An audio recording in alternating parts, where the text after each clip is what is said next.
Hello book readers. आज पेश कर रहे हैं जर्मनी के मशहूर पोलीमैथ गॉयटे की शायरा आफाक किताब फाउस्ट का सादा और मुकम्मल उर्दू खुलासा, जो ओरिजिनली पब्लिश हुई थी 1790 में।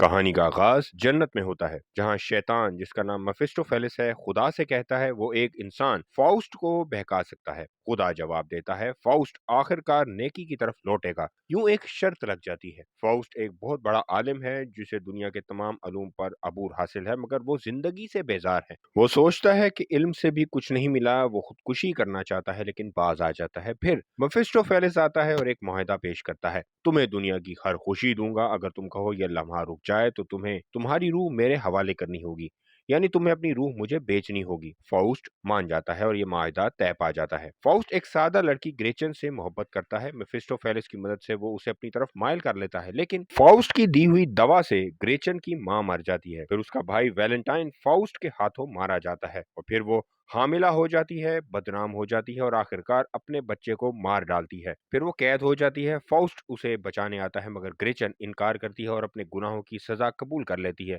आखिर में एक आसमानी आवाज आती है कि ग्रेचन को बख्श दिया गया है। कहानी के दूसरे हिस्से में फाउस्ट एक बादशाह की मदद करता है और उसके दरबार में जादुई तरीके से दौलत पैदा करके दिखाता है। कागजी करेंसी जैसा एक तस्वर पेश किया गया है। फिर वो खूबसूरती की मिसाल हेलन ऑफ ट्रॉय से मिलने का ख्वाहिशमंद होता है।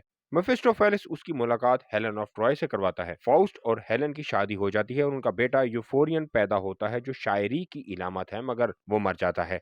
हेलन भी गायब हो जाती है। फाउस्ट फिर से तन्हा रह जाता है। फाउस्ट समंदर से जमीन निकालकर एक मिसाली मुआशरा बनाना चाहता है। वो एक नेक दिल जोड़े को अलग कर देता है, जिससे उनकी मौत हो जाती है और उसे पछतावा होता है। फाउस्ट अंधा हो जाता है, मगर मरने से पहले एक कामिल लम्हे का तस्वर करता है। काश ये लम्हा हमेशा के लिए रुक जाए। अब मुआहिदे के मुताबिक मेफिस्टोफेलिस उसकी रूह लेने आता है, मगर फरिश्ते आ जाते हैं और उसकी रूह को जन्नत ले जाते हैं, क्योंकि फाउस्ट सच्ची तौबा करता है और हमेशा आगे बढ़ने की कोशिश करता है। फाउस्ट की कहानी हमें सिखाती है इंसान गलतियां करता है, लेकिन अगर वो सच्ची नीयत से सीखे, तौबा करे और कोशिश जारी रखे तो वो बख्शा जा सकता है। यह इंसान के अंदर मौजूद जुस्तजू, मोहब्बत, ख्वाहिशात और निजात की तलाश की एक लाजवाल कहानी है। इसलिए तो इतनी सदियों बाद भी ये क्लासिक का दर्जा रखती है। तो दोस्तों, मिलते हैं अगले वीडियो में। तब तक पढ़ते रहें, सोचते रहें।